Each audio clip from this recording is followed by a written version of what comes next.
This episode is brought to you by PLDT Enterprise, our title sponsor, with major sponsors Airspeed, Chalkboard, In Life, Regis, and TOA Global.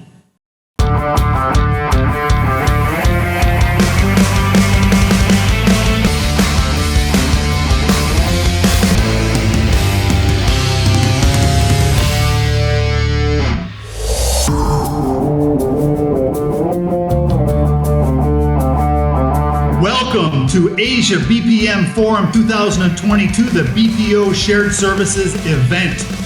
We will hear from world leaders, Filipinos and others. Filipinos are definitely world leaders in this industry these days.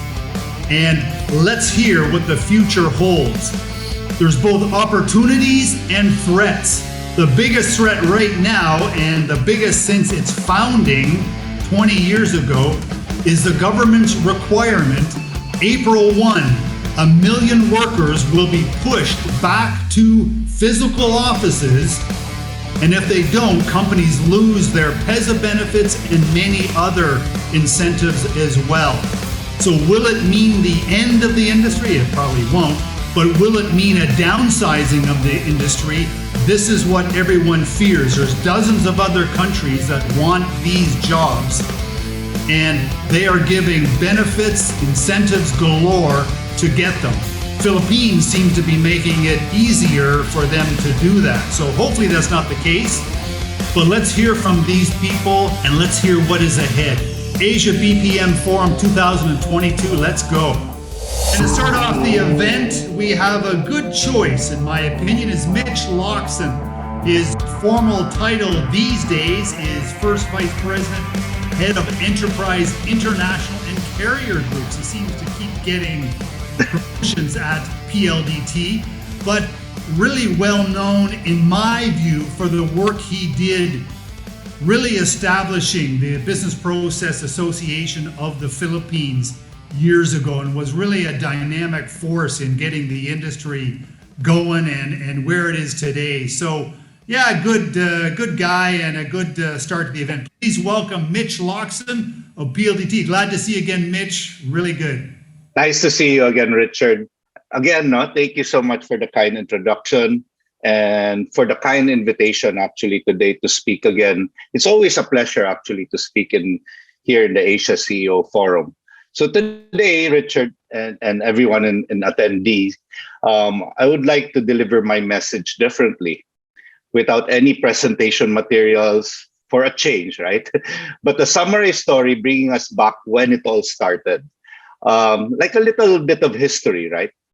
Because I remember back then when I started in BPAP back in 2004, where tasks and challenges were so different.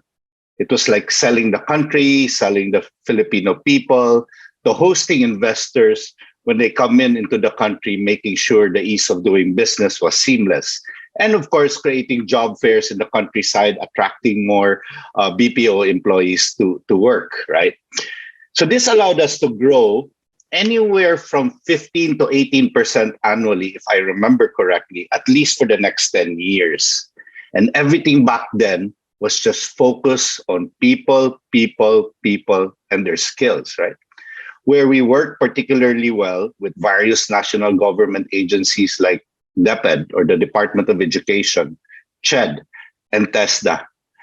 Then came another surge where everyone wanted to be in the Philippines. So we created programs like the Next Wave Cities, as an example, bringing the BPOs to the countryside in order for them to grow their operations. This included sub-initiatives like making sure telecommunications infrastructure was in place, people were well equipped, getting sites PESA approved, having LGU ICT councils in each location, and many more, which helped us spur again the growth in our various cities and municipalities across the country. This again helped us sustain that double-digit growth for the industry, at least for the next 5 years. Then comes 2020. With lockdowns of a global pandemic that started in March, that caught everyone by surprise. I mean, this was a major challenge, really. Everyone scrambled to get everyone to either work from home or to be housed in certain facilities in order for them to be able to continue work. I can't imagine what the BPO leadership and operations teams had to go through. Imagine getting close to 1 million agents operational in their respective homes or offices, right? So it was really a challenge back then. This didn't happen though overnight. Major challenges transpired that everyone had to brave through in 2020. For us, for example, in the telecommunication side, it was very toxic to say the least, getting hundreds of thousands of wireless broadband devices delivered to the agents' respective homes during a lockdown. I even remember we delivered to airplanes in the airport, loading till full capacity so that these BPOs would be able to actually send these devices to their Visayas and Mindanao centers. Then after 3 to 6 months, when everything stabilized, we had to migrate everyone to fiber for better quality of service. And this, by the way, is still ongoing or still happening as we speak. So don't get me wrong, I'm not complaining at all. It is our duty, as we love to serve and deliver the best experience possible for our customers. As a matter of fact, this whole experience allowed PLDT and Smart to fast track major initiatives like expanding or expediting our fiber network rollout across the country, even to the barangays, our migration of copper to fiber initiative, early launching of our cell towers to accommodate more LTE 4G and 5G sites across the country. As we speak, we're even we had our groundbreaking last Friday, and we're building our 11th hyperscaler data center in Laguna to better serve our customers. And what's great about this, we're even adding 3 new international submarine cables in the next 2 years, again, to better serve the BPOs and the enterprises in the country. And launching new products or services for the work from anywhere promotions that everybody is going through. So just to further support, again, the much needed help of the BPOs and the enterprises in the country. Then comes 2022. As the BPOs were getting more settled or more stable after a year of challenges in 2020 and 2021. And we are now faced actually with another hurdle, another challenge, right? Imagine we just realized that work from home really works in the Philippines. Imagine that, with around close to 900,000 to 1 million IT BPO agents successfully delivering quality services to their homes. What an achievement for the country, I must say. But then comes another storm. We're facing another hurdle.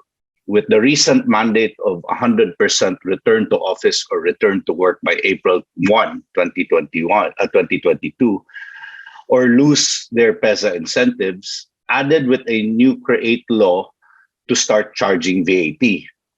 So I won't say much on this because I know the associations, the BPAP, CCAP, and all the industry associations have formal letters on our requests for reconsideration with options on how to proceed. But what a roller coaster ride really it has been for the last 2 years, and hope that this sets the tone for the discussion later.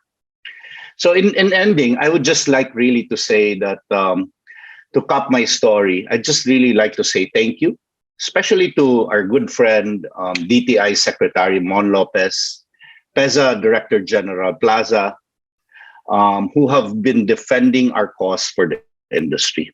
And most especially, special thanks to the men and women of our industry associations being led by IBPAP, with its member associations like CCAP, PSIA, GICC, HIMAP, GDAP, and ACPI for their tireless work that they have been doing over the last 2.5 years, defending and lobbying the industry. I have seen firsthand really what's been going on because I'm also part of the CCAP and BPAP board, and they deserve a round of applause for their dedication for our industry, for the Filipinos, and for the country. So thank you so much for giving me the time. Again, I hope this opens up our discussion for today. Maraming salamat po. Very good, Mitch. Yeah, I know, Mitch, you know so many people in the industry and so active. But what are you seeing on the ground? Yeah, there's all these roller coaster issues that seem to come. But how many people, it seems a lot of people want to stay working from home, and companies want them to continue. Especially, I picture women where this, work from home has been such a benefit. They can spend time with their children. Yes. Force them to go back to a 3 and 4 hour commute per day seems immoral or even unethical. I don't know, whatever. But what are you seeing, Mitch? Where might be a number? Half of people could work from home? 30%? Well, I know that the industry association has tried to lobby for majority of the work from home to be left in the work from home, right? But that has been clearly declined by the FRRB.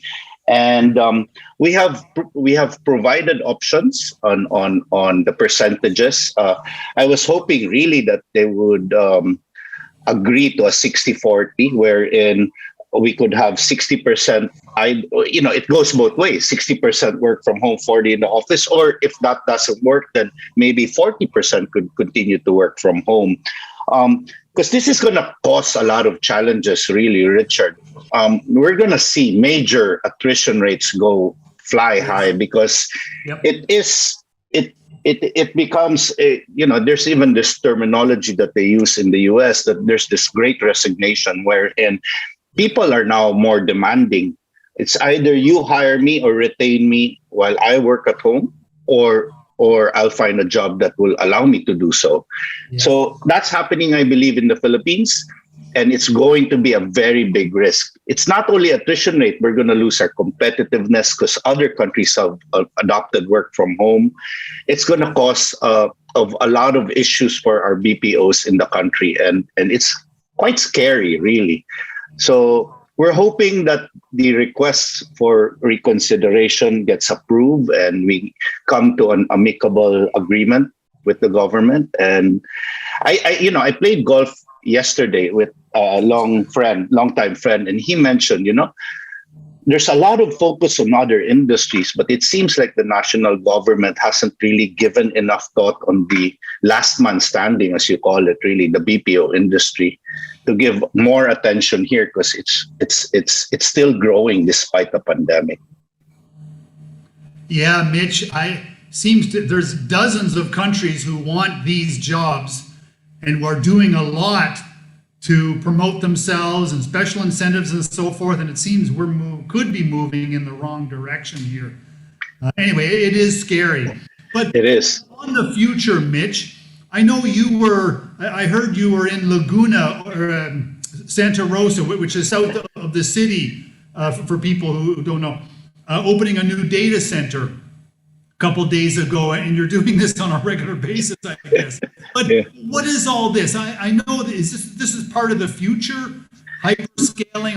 What can you tell us about that, Mitch? Yes, so the hyperscaler has been working closely working with DTI, BOI, PEZA, and DICT. Hyperscaler is, I believe, the next big industry for the country.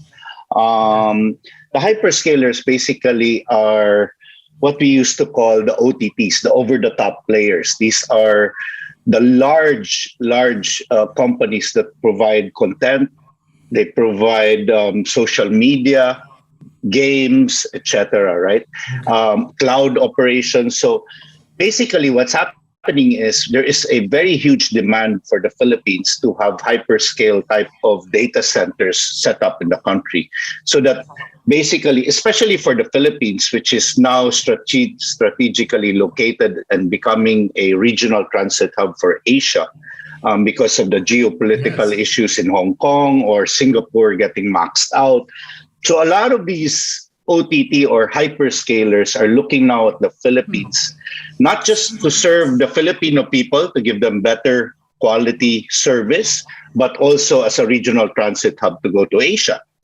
So basically, this Wow. hyperscaler DC that we're building is going to be in a 5-hectare lot. It's a total of 100 megawatt.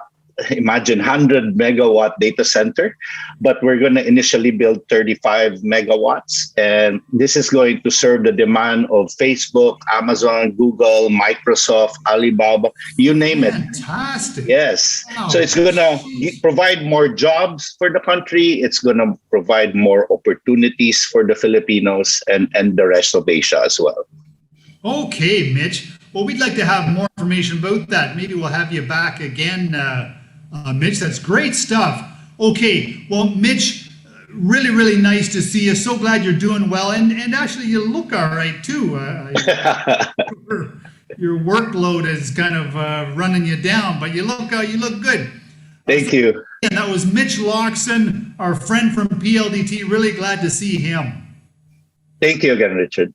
Welcome to our next guest is Lorenzo Luis Gallardo. He is head of corporate accounts for Insular Life, the nation's largest Filipino-owned insurance company. Glad to have you, Lawrence. It's all yours. Thank you, Richard. Magandang araw, everyone. At Insular Life, we greet each other a magandang araw. That is, have a good day. For us, this is not merely a greeting, but a promise and a commitment as well to fulfill the good in life through services that are responsive, industry-leading, and truly Filipino. As a company engaged in the business of risk protection, we know very well the needs and, just as important, the aspirations of the people we serve. At 111 years, Insular Life is the first and the largest Filipino life insurance company. We pioneered the concept of group insurance in the 1950s, offering insurance coverage for groups and corporations of all sizes. And we take pride in this continuing legacy by making available relevant products and emerging technologies needed to ensure more people experience a lifetime for good. As more and more of us are returning to our workplaces in one form or another, company owners and decision makers also take stock of the pressing concerns that impact on the quality of life of their teams and their families. A study done in 2021 by the professional services company, Mercer, showed that among the causes of high turnover in the Philippines and everywhere in Asia, particularly in the mid-career professional segment, is the availability of better benefits. And we at Insular Life understand that your employees are not just your most valuable assets, but these are your teammates, your friends, and yes, even your family. And so the questions are, how do we raise the standard of care available to them? And at the same time, how do we make it easy and convenient for you to manage your benefits? Piecing together an employee benefit package can be time-consuming and complicated, but you see, it does not have to be. Today, I am pleased to share with you our latest endeavor that will address the long-standing complications of providing your company and people a comprehensive, relevant, and convenient employee benefit solution. No longer are you going to be constrained by the few options other providers would give, or no longer will you have to deal with different insurers for each need that you have, because now we have one in life, a synergy between Insular Life and Insular Healthcare. Insular Healthcare is a fully owned subsidiary of Insular Life, and it is the fastest growing HMO company in the industry. It provides innovative healthcare management solutions for the Filipinos' wellness journey. And as one in life, our services is comprehensive. We have a full suite of protection products from life, accident, health, including inpatient, outpatient, emergency care, and others, as well as retirement solutions. You can also boost your benefits with riders that provide disability, critical illness, terminal illness, and burial benefits. Our retirement plan is unique to Insular Life. It's a one-of-a-kind plan that has a built-in life insurance to pay benefits in case the cause of separation of your employees is death or disability. And it also allows you to build funds for their retirement so you can comply with requirements of the retirement law or RA 7641. The plan provides guaranteed interest to ensure the fund is protected from market volatility, plus the potential for additional variable earnings. In Life does not only serve as your life insurance provider, but we are also your company's fund manager and plan administrator at the same time. We monitor your employee movements, compute for separation pay, and facilitate payout. We also assist you have your plan tax qualified with BIR, so retirement benefits are income tax free, and your contributions to the fund are considered tax-deductible expense. And as one in life, our services are not only comprehensive, they are also relevant. Whether you're a fledgling startup or an established corporation, you can get a fully customizable plan adapted to your requirements and your budget. A proof of our desire to adjust to our clients' needs was made visible when we started to be locked down by COVID-19. If you recall, pandemic is a standard exclusion in insurance contracts, and claims for COVID-19 hospitalization are not covered. And yet, with Insular Life, we extended hospitalization coverage as we knew that this benefit would be of great assistance to our customers and their families. It was also at this time that Filipinos most appreciated being covered. So what we did during the pandemic was to offer free financial literacy sessions to employees of our corporate clients so they can better prepare for their future when the next crisis comes. And then finally, as one in life, our services are very convenient. No longer do you need to wait for a long time to inquire or complete your transactions with us. We have an online group portal that allows you access to details of your group policy and members' information, and download service forms as well. You also have a direct access to our account management and claim servicing teams. So given this, I hope you take confidence in our expertise and digital capabilities and choose us to be your partner in your employee benefit systems. Allow us to give you and your employees peace of mind in an ever-changing world. So once again, one in life, our services are comprehensive, relevant, and convenient. This is our offer to you, so please get in touch with us today so you can see how one in life can work for you. Thank you. Okay, thanks, Bong. And Bong, what percentage would you say of employees in Philippines are covered by plans such as yours, group plans, or in large organizations? Yeah, it's very unfortunate, Richard, that not too many of our corporations are covered by an insurance plan. In fact, if you look at the insurance industry, I guess the penetration rate is only 3%. Oh, is it? Yeah, yes. When you speak about penetration rate, it's really a function of total premiums in the industry over the GDP. So it only speaks of the fact that not too many are insured. And this is also reflective in business. And well, it is a part of our role, our job to educate, to make people aware of the benefits of life insurance, especially for businesses. Absolutely. And now young people have a reputation of, thinking they're going to live forever and don't need insurance, whereas older people kind of know that they're not going to live forever and need this car. But does it take, in a young population like Philippines, does it take more encouragement for young people, or do they kind of understand it's a positive thing? I think the young people now are more aware of the need to prepare for the future. While it is true that, they want travel, they want budgets, but they also see the need for them to prepare because they want to retire earlier and Sure, enjoy that's the true. benefits of daily. Yes, and we see Okay. more and more young people getting insured.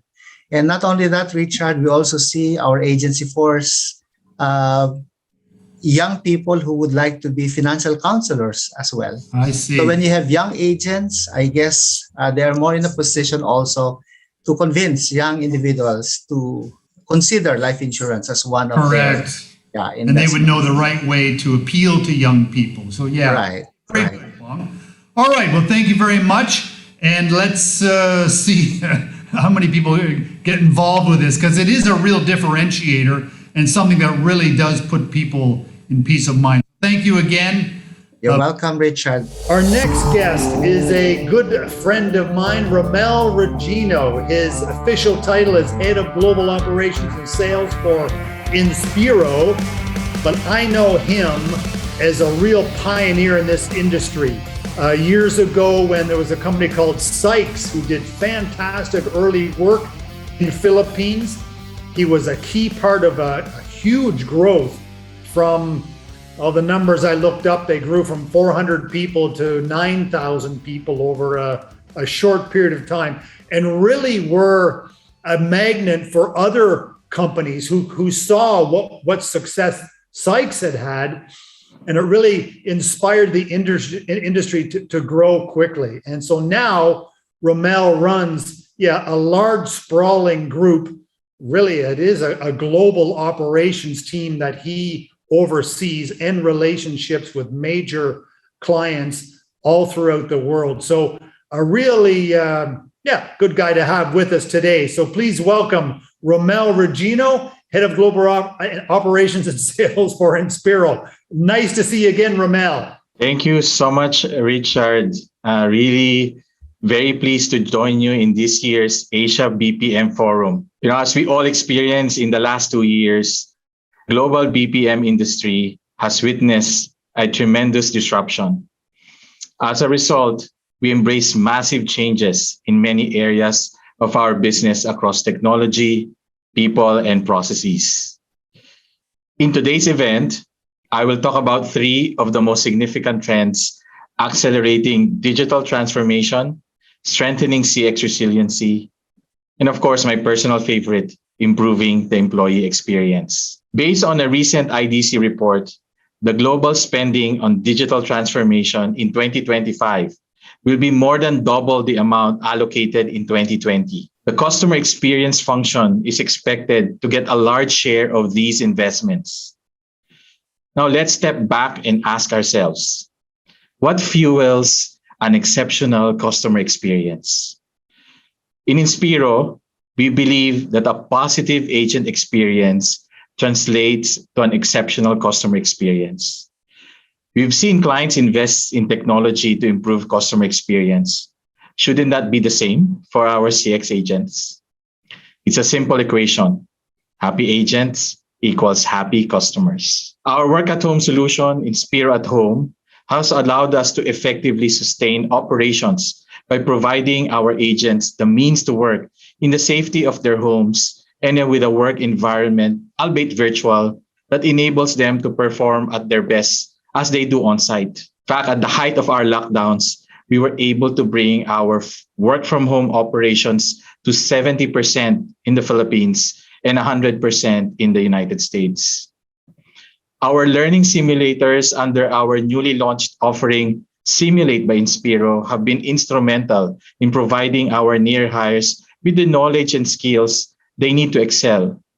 With the use of simulators, we recorded a 45% increase in our agents' efficiency rating, translating to about 20% improvement in actual AHT, and much to our clients' delight, a 95% increase in sales conversion. Now, on the second trend, strengthening CX resiliency. The past 2 years heightened the need for resiliency. According to Ryan Advisory's Front Office Omnibus Survey report, business continuity planning is among the highest priority investments for enterprise CX departments. 3 aspects of risk mitigation that I want to highlight. First, security, and fraud. Providers have equipped their remote work solutions with features to counter security breaches and fraudulent acts. These include remote agent monitoring, two-factor security, and data encryption. Second, when offshoring is a consideration, CX decision makers prefer to work from a location that adheres to global data protection treaties. Providers should continue to invest in security solutions and adopt international security standards that protect customer data. Third, our reputation as a tried and trusted CX delivery point was strengthened even more in the past 2 years. The Philippines is consistently among the top 3 most favored offshore destinations, making the country an integral part of any CX outsourcing delivery portfolio. With a competitive market, we should work together for the Philippines to remain as a favored destination. Now, let's talk about new business model. Many providers have had to reevaluate their footprint, with many traditional centers closing down but giving way to offices in new formats. We saw the emergence of hubs or microsites ready to house remote workers whenever they encounter issues while working at home. Adapting to the new normal also meant reevaluating, sustaining, updating, or creating new ways that will address the specific needs of on-site and work-from-home employees. Some of the focus areas that we need to look at are training, employee engagement, productivity monitoring, performance, and quality. Now on to my favorite topic, improving the employee experience. Studies show that the top 25% of companies, in terms of employee experience, enjoy the best business value, greater profits, and higher customer satisfaction scores. EX has become an even greater priority for organizations and is now considered a key indicator for business success. Among the focus areas for improving employee experience are, number 1, well-being. The isolation and diminishing boundaries between work and personal life due to the rise of remote work arrangements have taken a toll on many people. This prompted providers to develop programs that support their employees' mental, physical, and even social and financial well-being. Embracing diversity, equity, and inclusion. Strengthen a company's people-first stance. DE&I encourages engagement, fosters innovation, and drives business performance. Flexibility. In our return to office planning, we engage and listen to our employees, with many of them expressing their desire to go back on site. Inspiro quickly transitioned to 70% on-site operations as early as the third quarter of 2021, which paved the way for a smooth transition to 100% on-site operations following what is allowed today. Finally, let's talk about the importance of leadership. The rules have changed when managing hybrid teams. Leaders now require greater effort to reach out and keep remote and on-site workers engaged. In Inspiro, we institutionalize programs that will get across our entire global employee population. These programs include monthly, quarterly, and annual rewards and recognition programs, coaching triads that cover productivity and efficiency, town halls and focus group discussion, and community building activities, both face-to-face and virtual. That is all I have for you today. I hope that I was able to share with you insights and learnings that can help you navigate today's business environment. Thank you again, Richard. Have a great day ahead. Very good. Thank you very much, Romel. Now, Romel, you have strong ideas you mentioned about how the world has changed, you kind of said, as far as customer requirements. Can you go over that again? Because it was so interesting.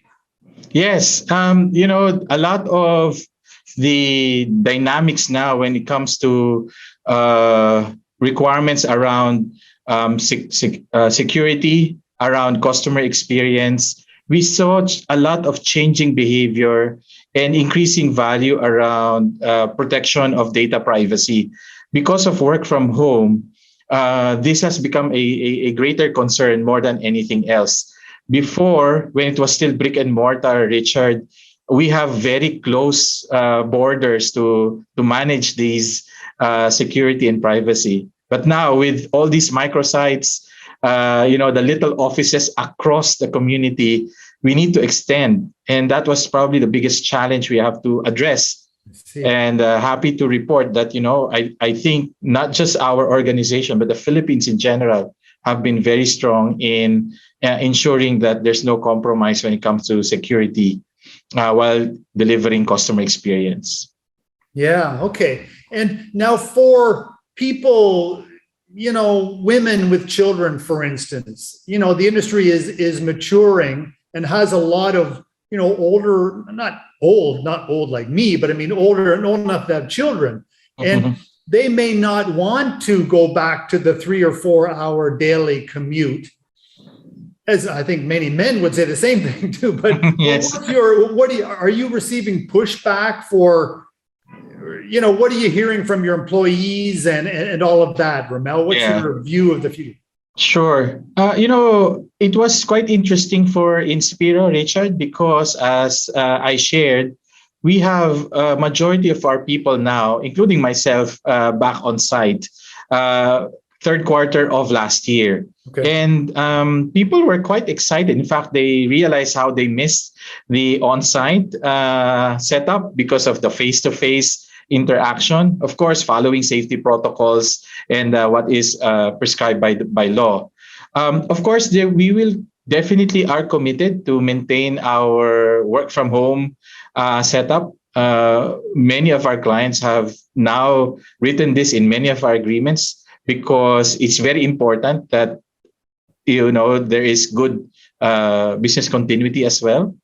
And at the same time, to your point, there are certain talents that would be working effectively for in a work from home setup. So I think the options now is beneficial for our employees and help also from a talent availability standpoint.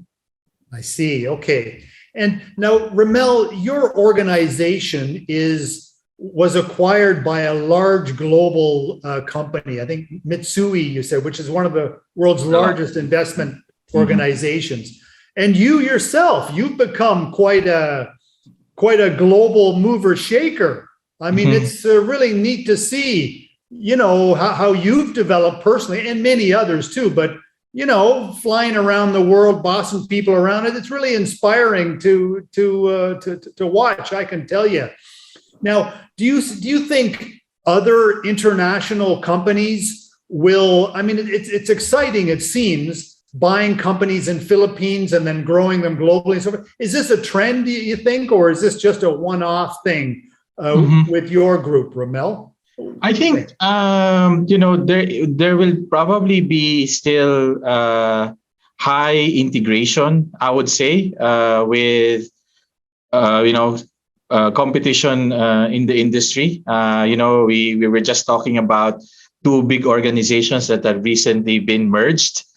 Because of acquisition, and there's going to be a lot of still. I feel some of more of these activities happening, and I do believe it's a healthy thing for the industry, and it's just that for our side, we're the one that's on the acquiring side, and our intent is to ensure that the technology and the complements of our acquisition is something that we can offer and will help us even grow the business.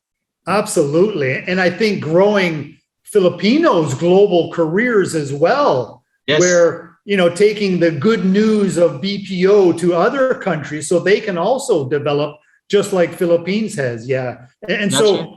Yeah, Romel. So I'm glad to see you're doing what you're doing, and you've done just so fantastically well. It's just inspiring. But Romel, really glad to see you, and glad to have you part of the event. And thanks again. We'll look forward to seeing you again soon.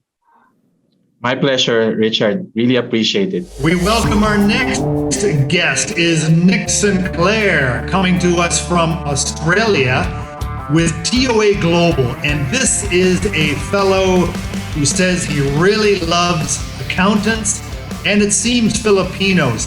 He's grown his organization, TOA Global, into what is billed as the largest accounting outsourcer in the world. So he's got operations in different countries, but Philippines is his focus for providing these services. So yeah, an interesting story and heck of a nice guy. Please welcome Nick Sinclair of TOA Global. Glad to have you, Nick. Thanks for having me, Richard. Really excited to be here today and to be able to share my story of how I, in essence, ended up in the Philippines and how I ended up with TOA Global. And I think a big part of that is really around this.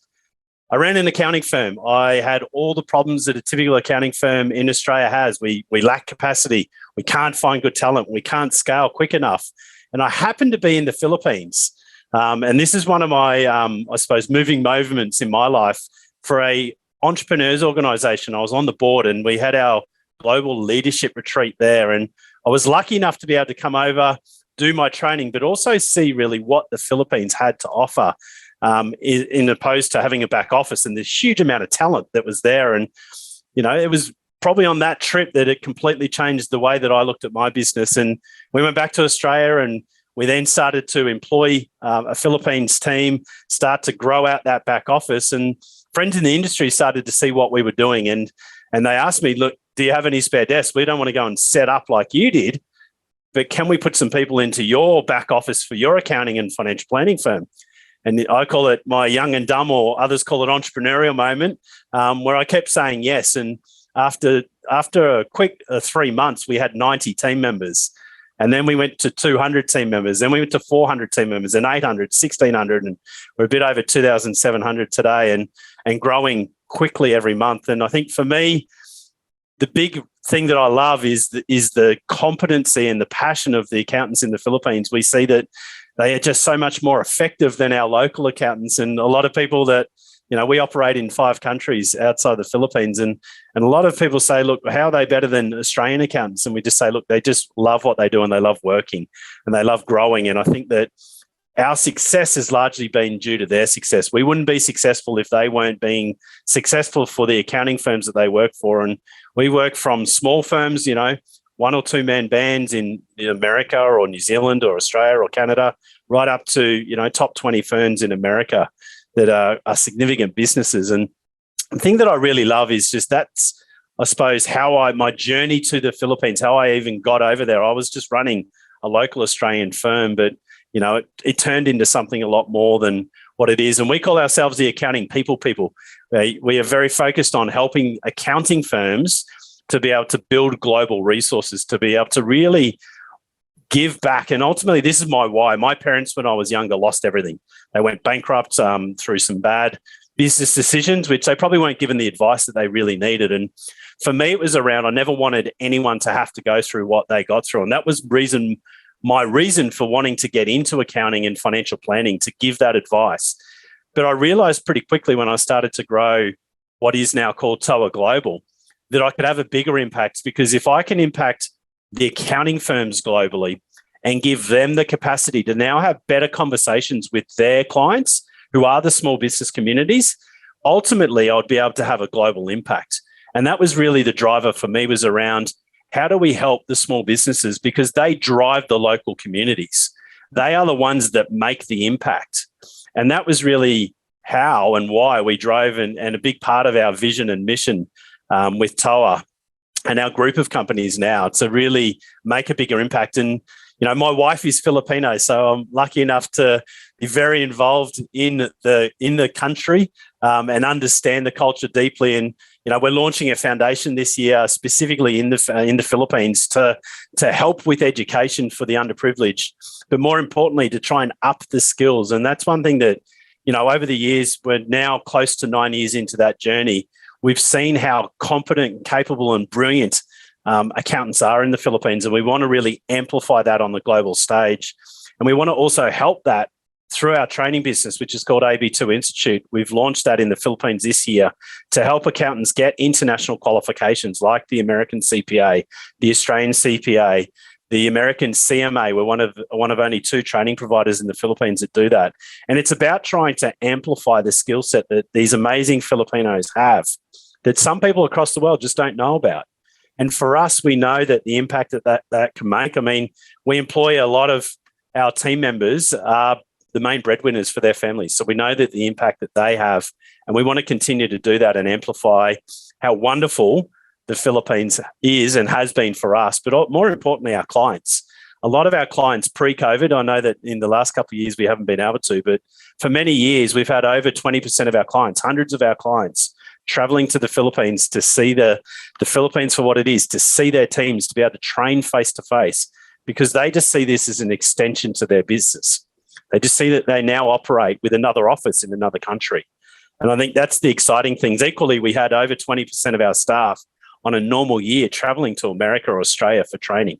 So it's also broadening their experience to be able to travel, but also learn and gain international qualifications. So I see many wonderful things ahead.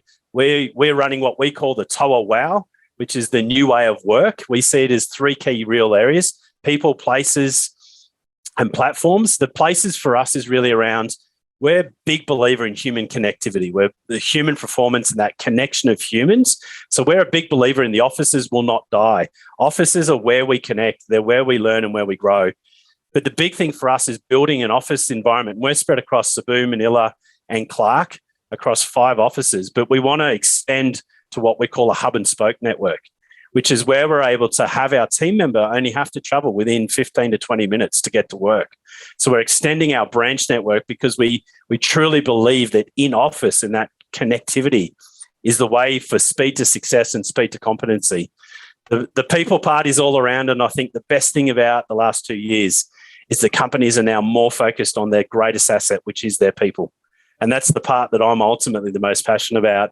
Platforms is just giving people the platforms and the technology to enable them to succeed. And that's really where I see the future is so, so bright. I mean, we've all felt the growth and the positive things that have come out of such a negative time. But I think for anyone that is in this industry, and particularly if you're an accountant, the future is very, very bright. Technology is going to enable us to have more human connection, more contact with our clients, and make a bigger impact to those small businesses globally. So I know that I'd love to talk about this all day, but I know that I'm coming up to the end of my time. So Richard, thank you for this opportunity to be able to talk to everyone that is on today's event. And I'm really excited by what the future is going to bring for all of us. Very good, Nick. You don't sound like the bad stereotype of an accountant. You're lively and outgoing for sure. Now, Nick, the kind of people you're hiring, do they already need to have an accounting designation and years of experience, or what levels are you typically hiring here? A bit of both. We do take on graduates, so we're connected with a lot of universities, but typically our average employee would have 2 to 3 years of accounting experience in some form of degree. It doesn't mean they have to be a CPA. I see. Okay. And then you help train them and all that. Definitely. Every single one of our team members is on what we call a professional development plan, so where we give them the international skills that they need.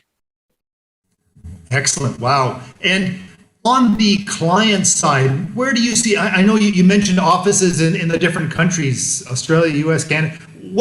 Where do you see the bigger opportunities? I mean, everyone talks about the US because it's so huge, but what do you see, Nick?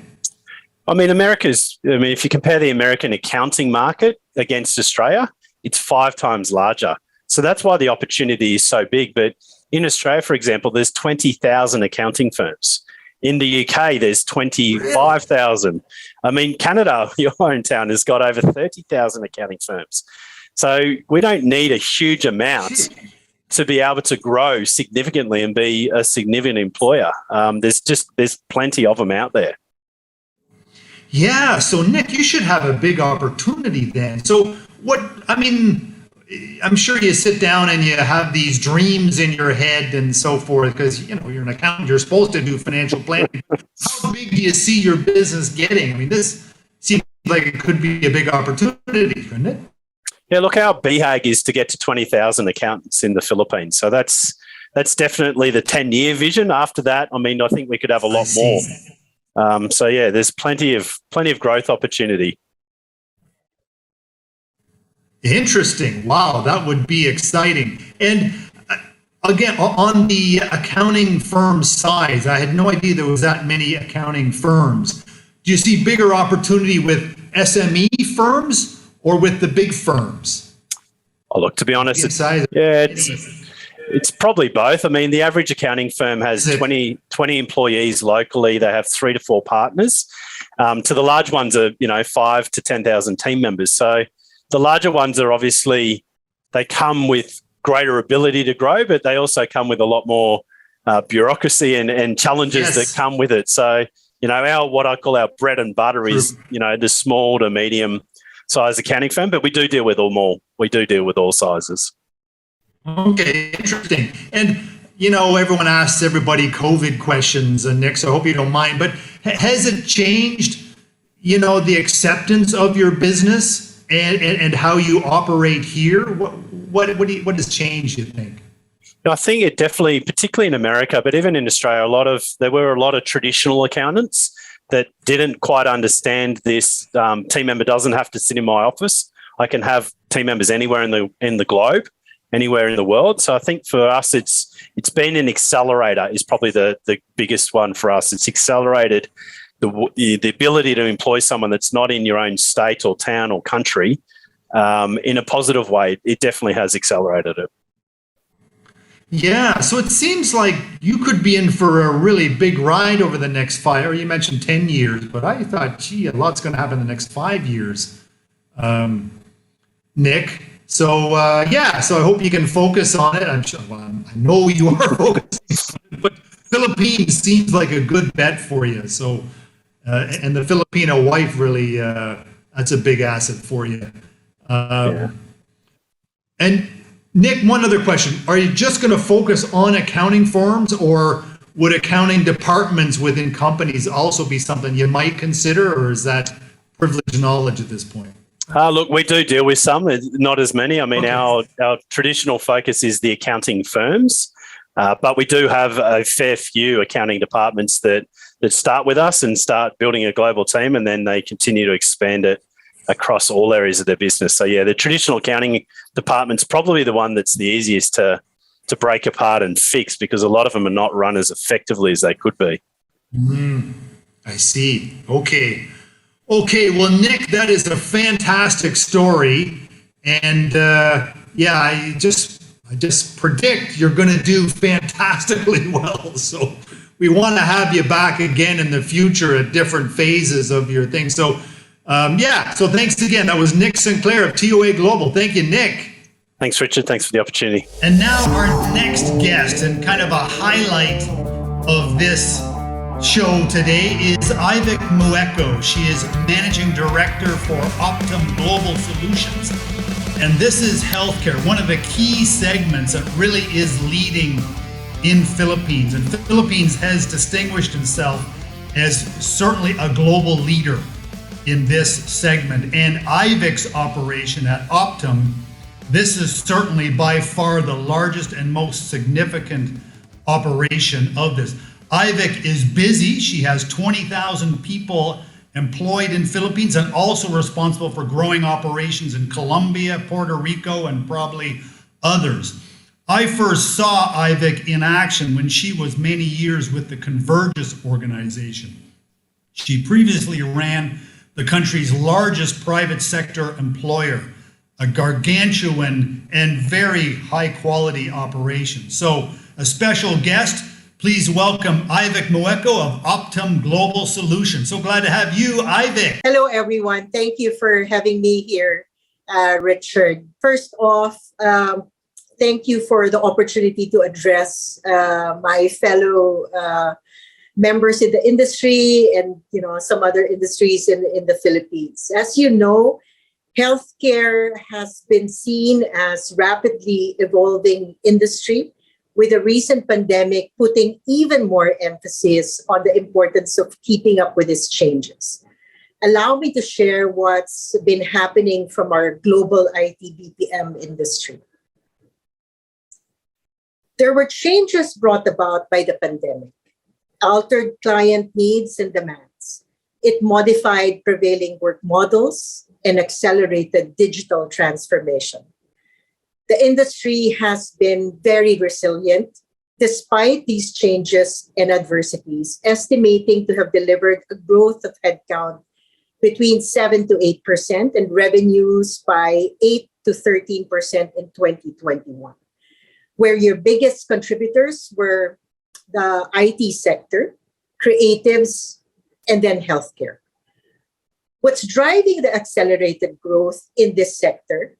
Certain BPM segments will continue to grow, like insurance, life sciences, HRO, FAO, analytics, and healthcare. As the industry grows, the most in-demand roles will continue to be in the customer service space, IT, data and analytics, finance, and then again, healthcare. In healthcare, the emerging sub-segments are being seen in the areas of care management, risk adjustment, and member engagement. The IT BPM sector will continue to be an economic pillar, and healthcare will play a major contributor to that. In CCAP's latest report, healthcare information management was seen as one of the biggest and fastest growing offshore location for the healthcare payer outsourcing, backed by a large pool of medical professionals, including US licensed nurses, and growing capabilities in high-value services like clinical research, analytics, again, and life sciences.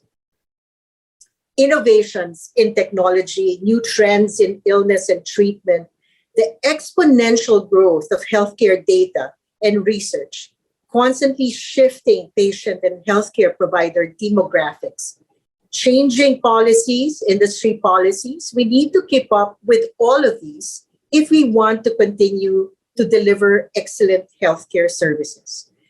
And as this space evolves, Optum, being the largest healthcare information management company in the Philippines, will continue to evolve with it. For us, one of the best ways to do this would be to invest in our talent. For those of you in our audience who are not yet familiar with Optum, Optum is a leading health services company, and we are part of an even bigger enterprise called the United Health Group.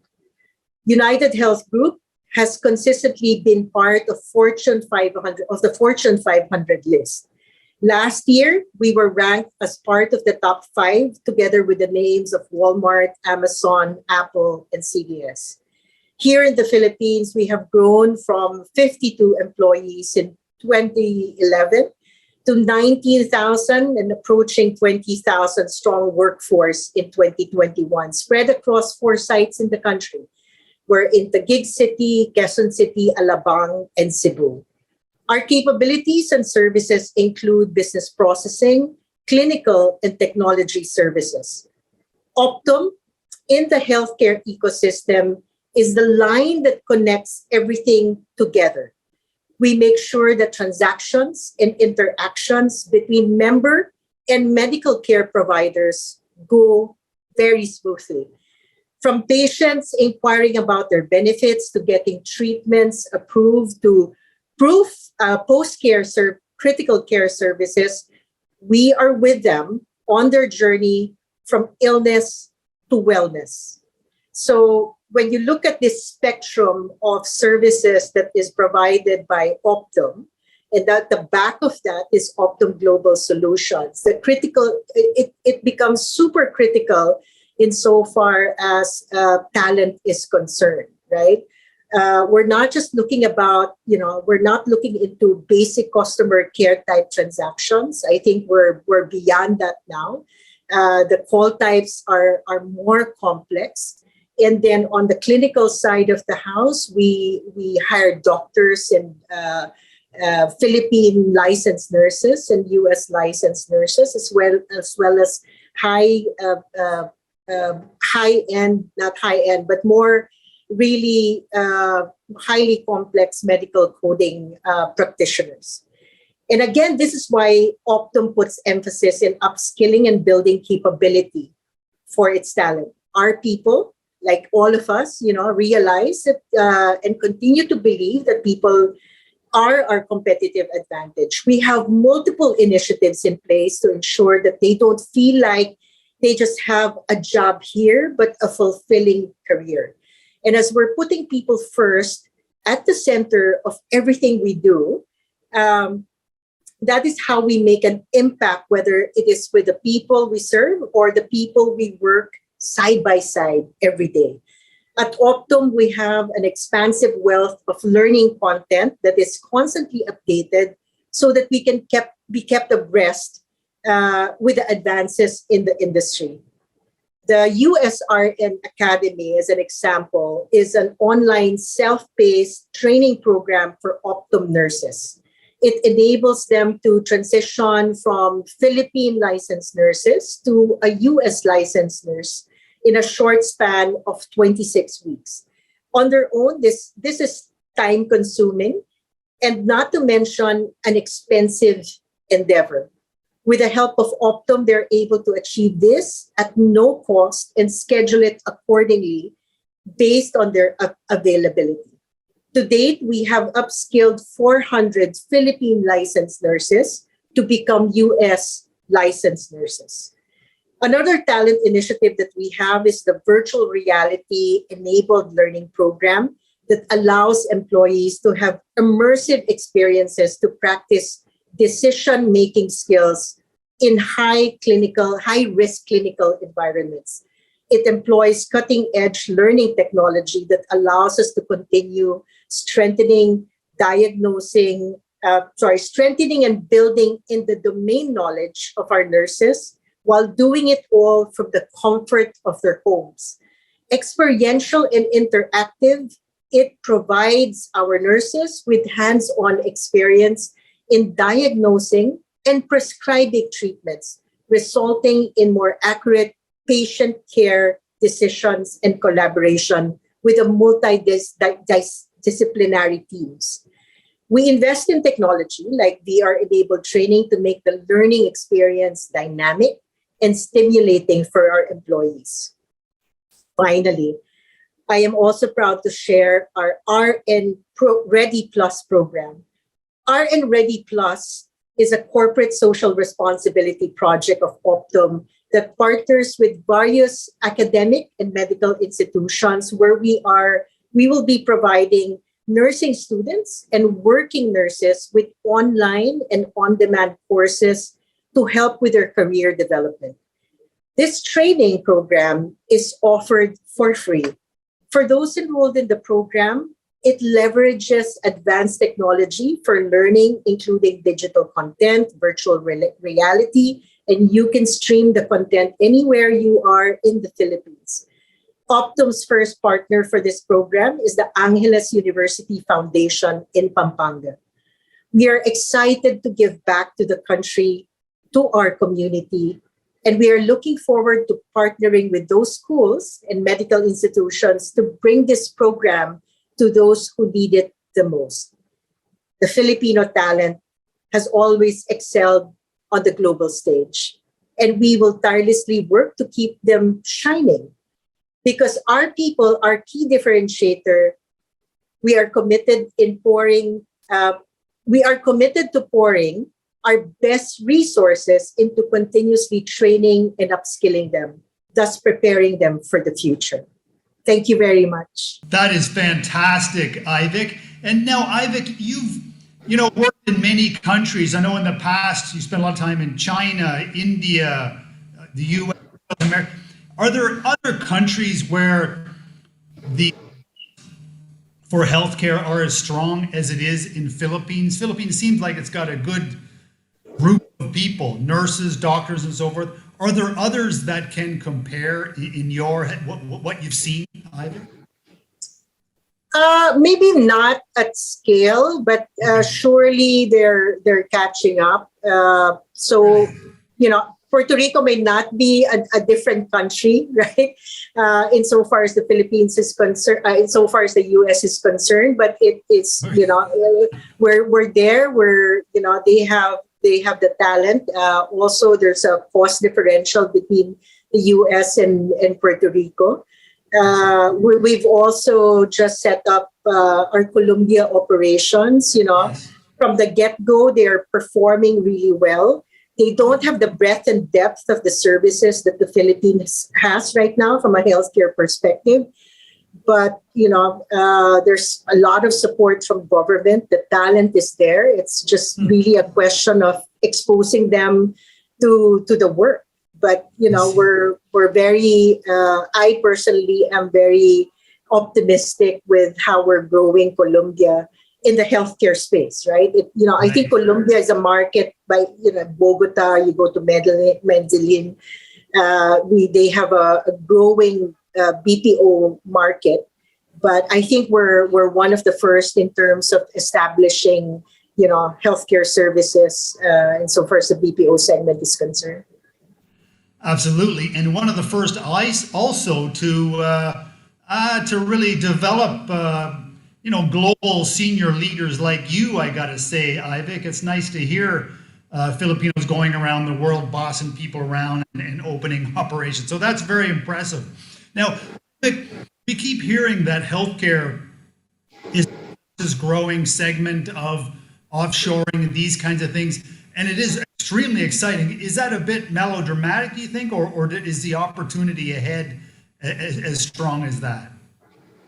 I think there's a lot of opportunity. It's not melodramatic. It's there's a lot of opportunity to do work, to bring the work, whether it's in India, in the Philippines, or other parts of the world. I think for the Philippines, it's really how do we take advantage of that, right? And then talent becomes a key differentiator for us because the work that is being done is more is going up the value chain versus the work that we used to do, and we continue to do great work in the customer service space. But even when I look at the customer service space right now, Richard, the transactional types are not as present as before. The call types are more complex now. I mean, 20 years ago when we were all starting, it's where's my bill, where's my order. But now, it has changed tremendously over the years. Absolutely. And roles like yours really are making the difference. These are so sticky jobs and jobs so high valued. It's really exciting. Now, one thing, since you are known as such a high quality employer, I mean, sometimes the risk is, you tell me, is that the good people from the healthcare industry join you rather than, doing healthcare services for people in Philippines. Is the talent pool large enough for you to grow and still, people in Philippines have good nurses and doctors? Is that, I hope I'm not out of line asking that, but you do so much to be such a high quality employer, you have to balance that a little bit, don't you? Yes, we do. But Okay. The local medical institutions as well as ourselves, we're not necessarily competing with each other. So if you think about the programs that we have, it is either in partnership with the academic institutions or in partnership with the medical institutions. When you think about the healthcare space, right, and growth, our growth, because of the kind of, the work that is done, these are not going to scale to, the likes of 10,000 or 20,000. Right. These are because we're so used to that, right? For example, in Convergys, we would grow by 6,000 or 10,000, or I think now Concentrix is probably growing the same pace, but the growth right now is a bit tempered. So there's enough talent. The question really is there enough qualified talent?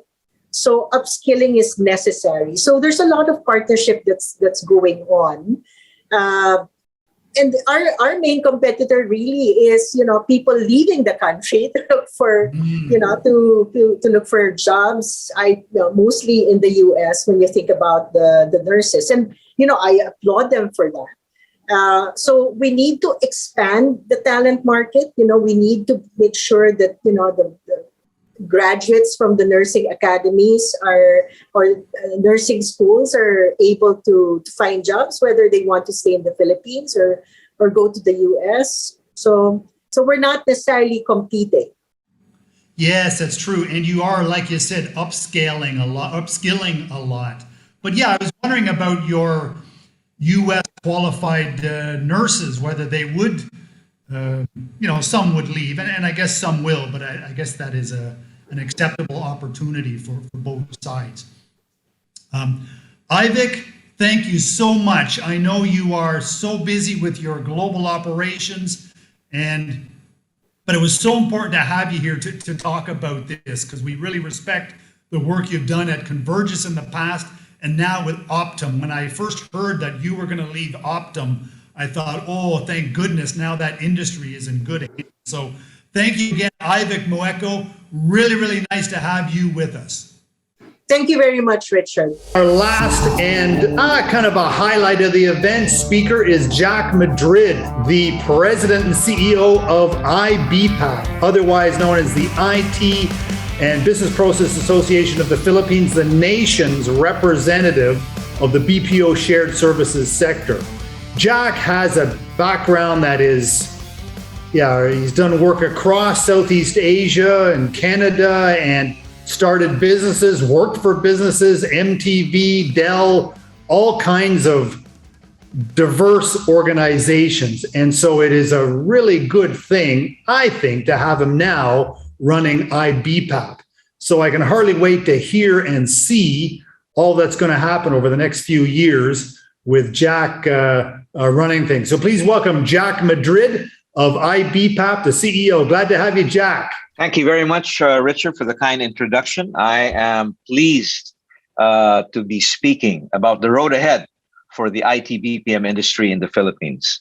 But before I do that, let's get some context into what happened in the past 2 years, which was really how the industry showed how it could overcome adversity and demonstrate its resilience.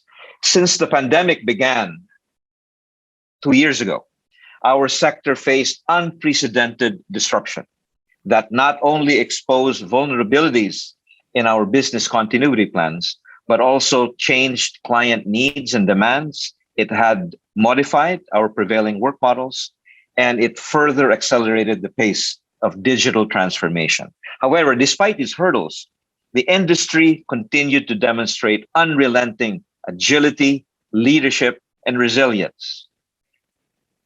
Despite the global recession, the sector grew by 1.8% in 2020, adding 23,000 new jobs to the industry. We ended the year with a headcount of 1.32 million, and our revenues also increased 1.4% to almost 27 billion. Looking at the global picture, let's see what happened in 2021. A study by our research partner, the Everest Group, demonstrated that our sector grew about 8% in terms of headcount and anywhere from 8 to 13% in terms of revenue. This is because of a few things. The first one is a soaring appetite for outsourcing through the use of nearshore and offshore centers. There's also been a trend towards higher value services, and this has caused a talent supply and demand gap that has enabled providers to command premiums. Additionally, this higher demand for global services started in the fourth quarter of 2020, and the accelerated IT modernization and business transformation plans of enterprises that had digital-first business models. There were other growth drivers. This included a more positive enterprise sentiment, a very fast pace of vaccine rollout, fiscal stimulus across multiple geographies, and of course, the ongoing need for cost optimization.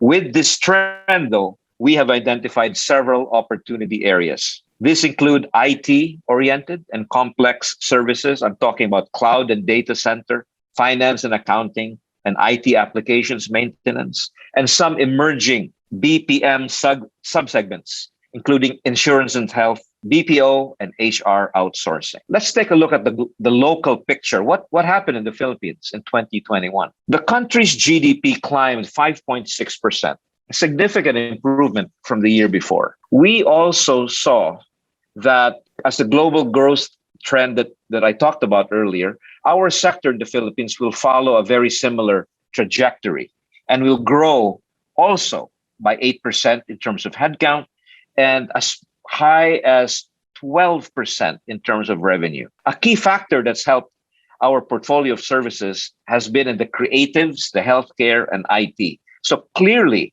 there is a shift to more digital and more complex work.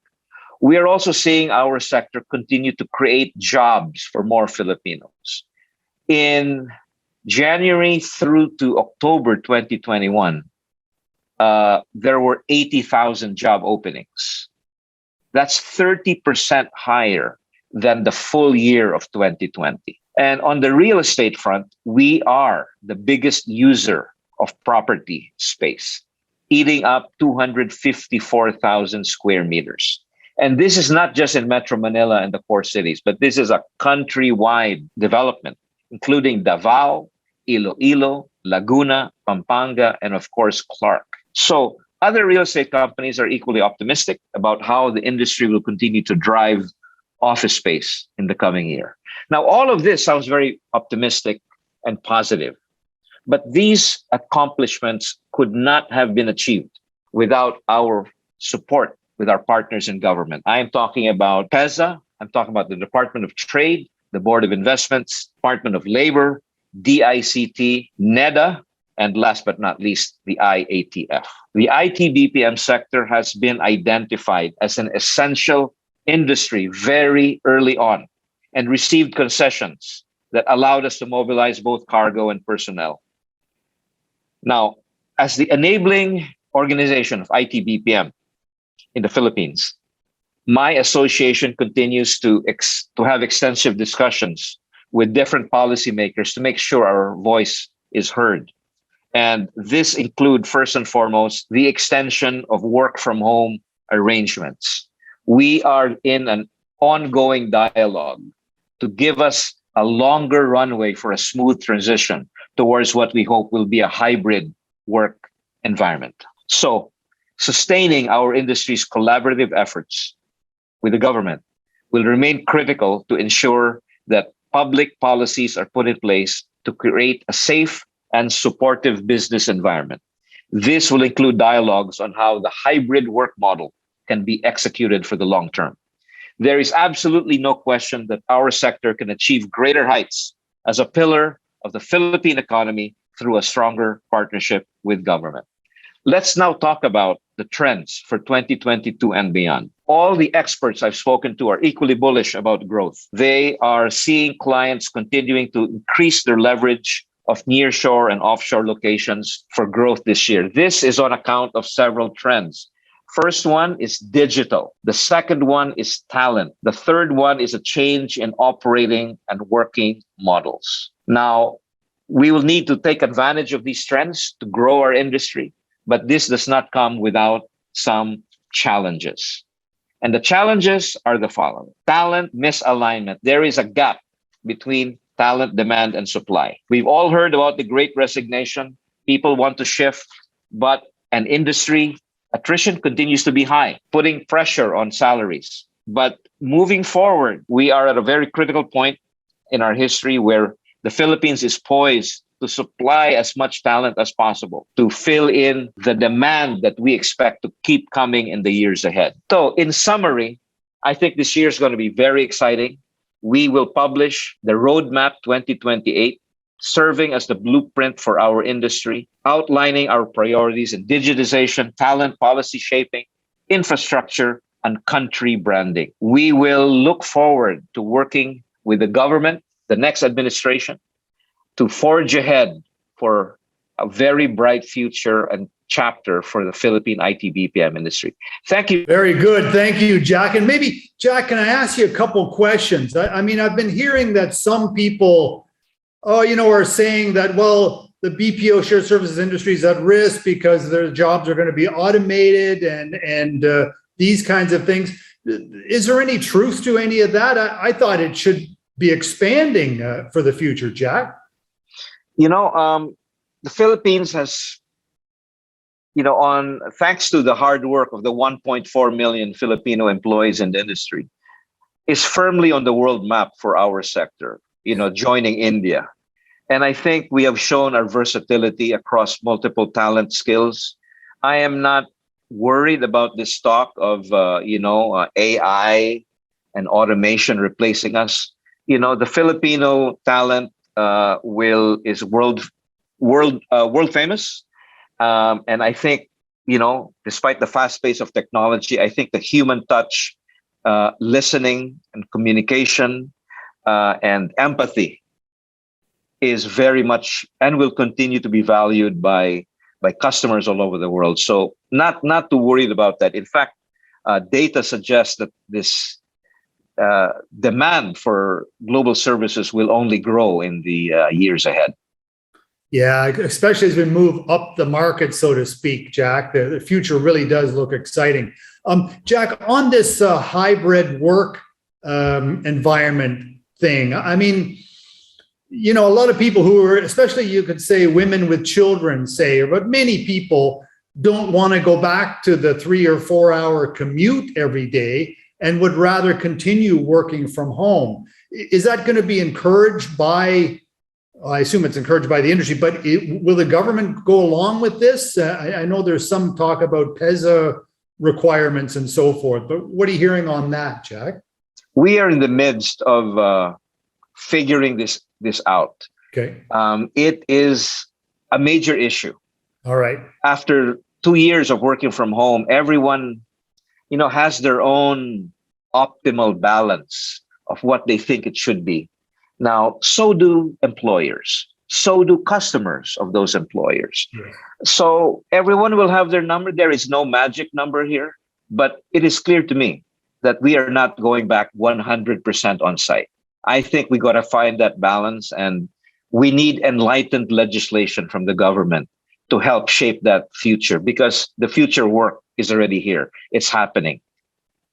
Absolutely. Okay, Jack. And now on the real estate side, you said, you are certainly correct, BPO Shared Services really is the biggest user of office space. Now, there was some pressure from the POGOs, which people listening might know as the Philippine Online Gambling, or maybe I think gaming organizations. But are they coming back, do you think, or what are people hearing about that? And is that going to have any pressure on it?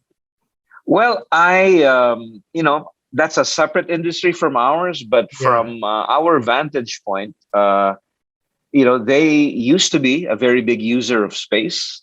There is no evidence that they will be coming back in full force, but I would expect that, there are remaining players that are here. And I expect that, given the supply of talent, given the fact that everyone wants to be in the Philippines, that can only grow, and will continue to use up some leased space. So let's see what happens. Yeah, let's see, Jack. But it really does look good. I think with everybody now comfortable with people working at home, or at least not from an office. What's the difference between having someone work in in Philippines as opposed to suburban New York or something like that? So, Jack, it really seems like you're in the right spot, and you're going to be in a golden era for the next few years for Philippines. Are you as melodramatic as that, or is that just me? No, I am optimistic. And I think, there's a very bright future for our industry. Some things need to be put in place, but I think the foundation is there. We have begun dialogue with all the presidential candidates to update them on the state of the industry and what we need to create more jobs for Filipinos. And we were heard loud and clear. And I was very happy with the reception we got. Excellent. Gee, that is so good, Jack. Well, Jack, we wish you well. We're so glad to see you a guy like you, and you in particular, in this role, because it really is key. This industry could really lead the nation ahead for the next 10 years, I would say. I mean, you could have 2 or 3 million people employed. The whole world is going to beat a path to Filipinos. So Jack, thank you again. Really love to hear about what you're doing, and so glad to keep up the great work. Thank you, Richard, and thanks for having me. That was Asia BPM Forum 2022, the BPO Shared Services event, and what a future it holds. So let's maintain Philippines on top of the world in this industry. And thanks again. We'll see you again soon.